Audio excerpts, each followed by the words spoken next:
রথের দিন ছদ্মবেশে জীবিত রুটিকে সবার সামনে এনে পুলিশে দিল দীপা। হ্যাঁ বন্ধুরা, আমরা এমনটাই দেখতে পাবো অনুরাগের ছোঁয়া ধারাবাহিকের আগামী পর্বগুলোতে।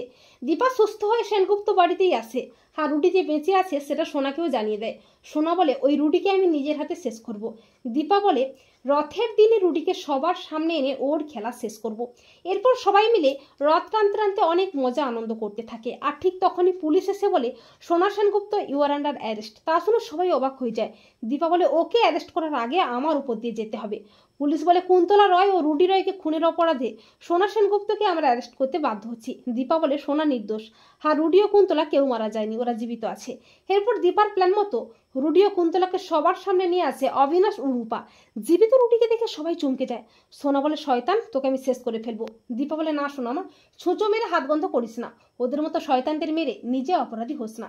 যা করার আইন ওদের ব্যবস্থা করবে। এরপর পুলিশ রুডি ও কুন্তলাকে অ্যারেস্ট করে ঘাট ধরে টানতে টানতে থানায় নিয়ে যায়। তো বন্ধুরা, তোমরাও এটাই চাও তো যে রথের দিন ছদ্মবেশে জীবিত রুটিকে সবার সামনে এনে খেলা শেষ করে যেন পুলিশে দেয় দীপা? কমেন্ট করে এক্ষুনি জানিয়ে দাও তোমাদের মতামতটি।